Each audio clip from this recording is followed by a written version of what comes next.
As termas dos Cucos, situadas a menos de 1 km de Torres Vedras, a uma altitude de 33 metros, são rodeadas de pequenas colinas cobertas de matagais, com um microclima temperado, quente, seco e saudável.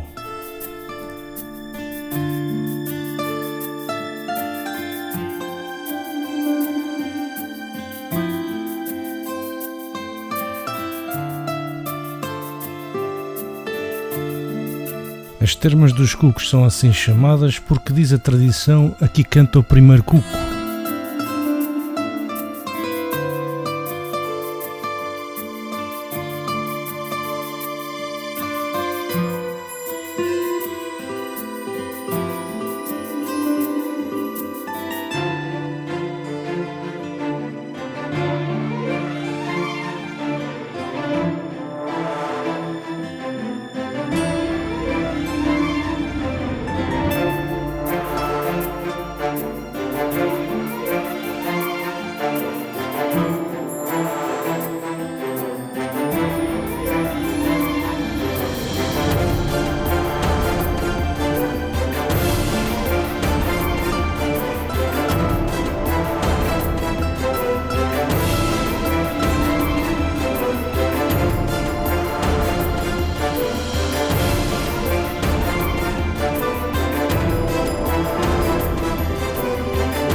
Especializadas no tratamento do reumatismo e também de certas afecções ginecológicas e dermatoses.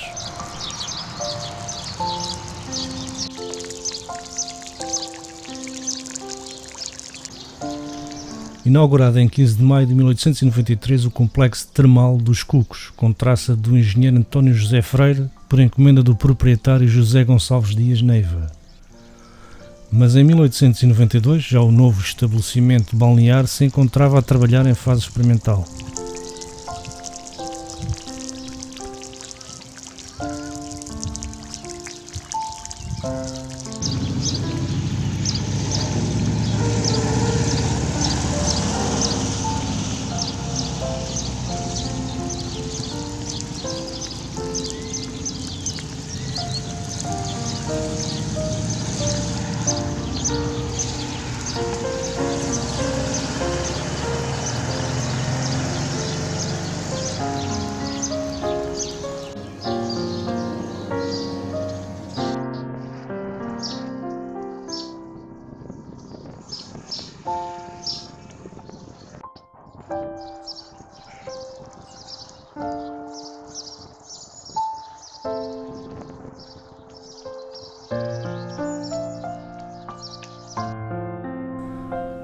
São 7 as nascentes existentes no Parque dos Cucos.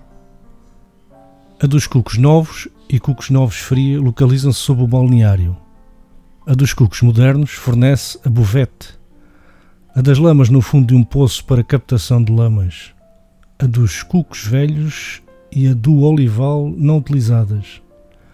A 7ª nascente encontra-se à entrada do parque e era de uso popular para doenças de pele e estômago, denominada dos coxos ou dos coxas, como é atualmente mais conhecida.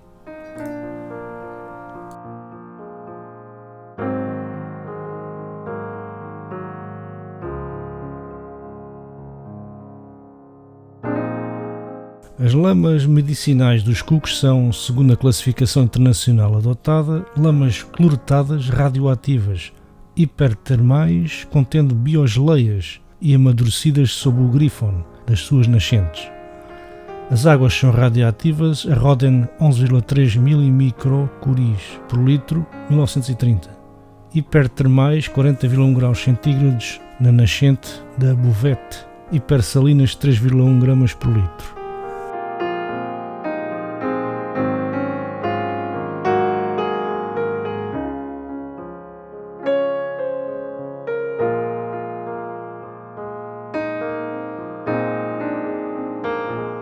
Começou em 1746 a utilização das águas e lamas dos Cucos. Contudo, só em 1866 foi nomeada uma comissão que procedeu a estudos preliminares sobre as águas minerais do reino e onde figuravam as nascentes dos Cucos.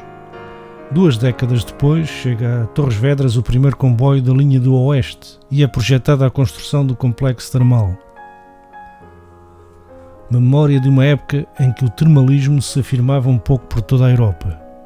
Desvendam-nos as termas dos Cucos, o romântico cenário dos finais do século XIX. Visitá-las é viajar no tempo, de regresso a 1893, ano de que data o conjunto arquitectónico constituído por balneário, buvete, hotel, chalés e casino. O ambiente é dominado pelo jogo de luz, que se insinua entre colunas, varandas e balaustradas, refletindo-se no lago do jardim, entre palmeiras e outras árvores de grande porte.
Indicações terapêuticas: reumatismos crónicos, artroses, espondiloartroses, artrites reumatoides, espondiloartrites anquilosantes, reumatismos extra-articulares, nevralgias reumáticas, gota, sequelas de traumatismos. Meios de cura: ingestão de águas, banhos de imersão e duche, aplicações locais e gerais de lamas termais. Todas estas nascentes fornecem água de composição semelhante, variando ligeiramente de umas para outras a temperatura, radioatividade e a mineração. A informação mais antiga da sua utilização data da época pombalina. Tomava-se então banho em toscos lagos que se faziam na terra. Sabe-se que o interesse por estas termas se deve a um comerciante de lã e seda de ideias liberais, que por meados do século XIX, após dissabores sofridos nas lutas havidas, resolveu abandonar os seus negócios e comprar, entre outras quintas, a da Macheia, que compreendia o terreno do Vale dos Cucos. Iniciou-se então a sua exploração, mandando construir o novo proprietário algumas barracas de madeira para o efeito.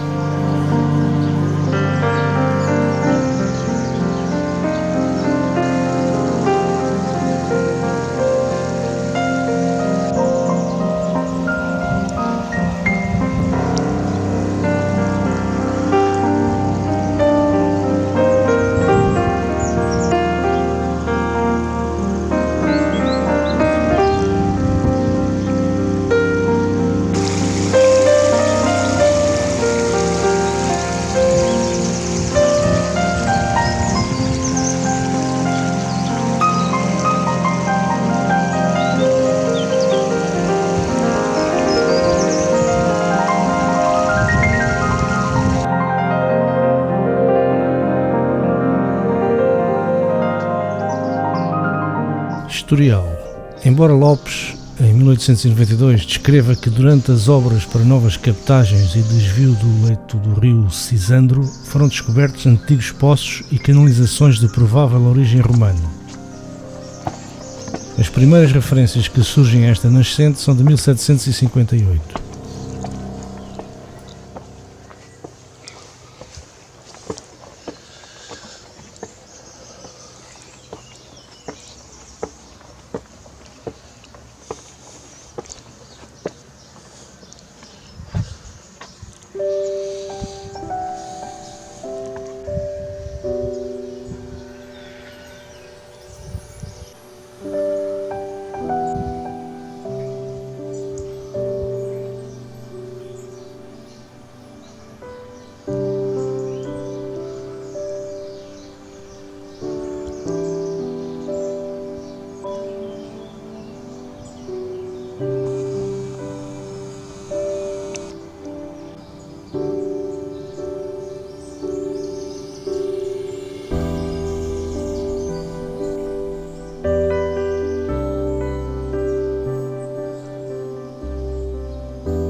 A Quinta de Val dos Cucos era propriedade de João Gonçalves Neiva, que construiu, por volta de 1860, novas casas de banho ainda em madeira e casas para alojamento dos doentes no local hoje chamado de Cucos Velhos.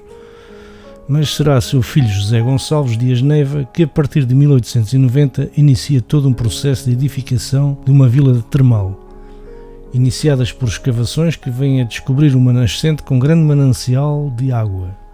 O projeto, que pretendia ser completamente inovador em serviços termais e de lazer, previa a construção do balneário, hotel, casino, 40 moradias num parque termal que contava ainda com uma capela e mercado. Em 1893 era inaugurado o estabelecimento termal. 3 anos depois foi a vez do casino. Segue-se-lhe o hotel, bem mais modesto do que o edifício programado de 300 quartos. Das moradias projetadas concretizaram-se 2. Construiu-se também a capela e oficinas e preparo de lamas e de águas. Ao fundo de uma alameda arborizada que haveria de definir o eixo da vila termal, encontra-se o balneário com a sua fachada neoclássica.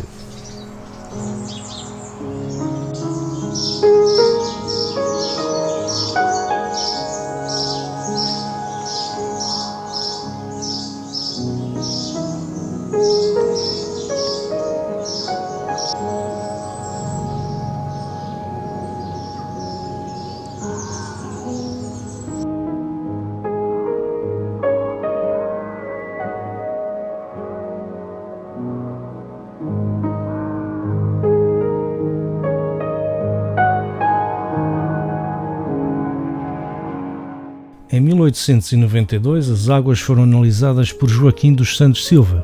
Um ano depois, Frederico de Albuquerque de Orei fazia o seu relatório de reconhecimento para a concessão então pedida pelo proprietário. Em 1896, Lepierre analisou as águas, classificando-as como mesossalinas, cloretadas, sódicas, litínicas e siliciosas. Em 1910 é o estudo da radioatividade das suas lamas por Oliveira Pinto. Estas lamas são extraídas em galerias de uma mina junto ao leito do rio Cisandro. Emergem depois de passadas por estratos calcários. São cloretadas, radioativas, contêm biogeleias e são hipertermais.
Em 1974 é elaborado um projeto urbanístico para a Quinta da Macheia, situada no lado sul da propriedade dos Cucos, Para lá da colina do mesmo nome que a separa das termas, estão previstas zonas habitacionais, zonas desportivas, escolares e comercial, onde o complexo termal seja ampliado e valorizado, ladeando o estabelecimento.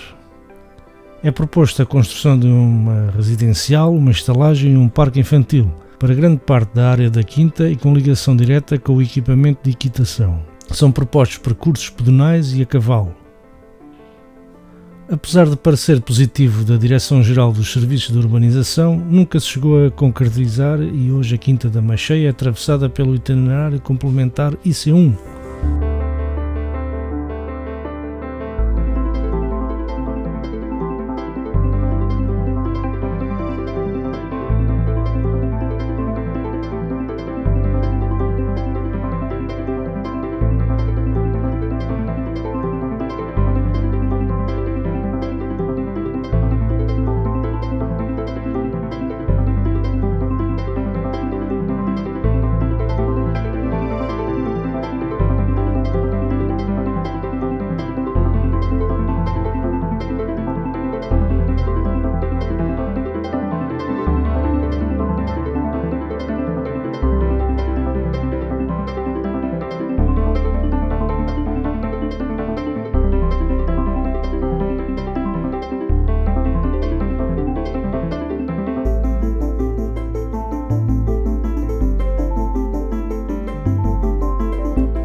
Em 1996 foi efetuado um novo furo de captação de águas termais, comprovativo de que as características hidromedicinais das águas se mantinham. Projetava-se a construção de um novo balneário, destinando as instalações existentes para outros fins. Já sabemos que temos água suficiente e de qualidade para expandir o negócio, dizia Hélder Pinto Santos, administrador da sociedade formada por herdeiros da família Neiva, em 1 de agosto de 1999. Justificando a razão porque não abriam as termas nesse ano, mas não voltaram a abrir até o presente. Nem foi iniciada nenhuma obra dentro da propriedade. Entretanto, o rio Sisandro foi objeto de grandes obras de regulamentação das suas margens e tratamento de efluentes. Embora as termas não tenham data prevista de reabertura, o seu parque continua a ser local eleito para passeios e lazer dos habitantes da região até à data da gravação destas imagens.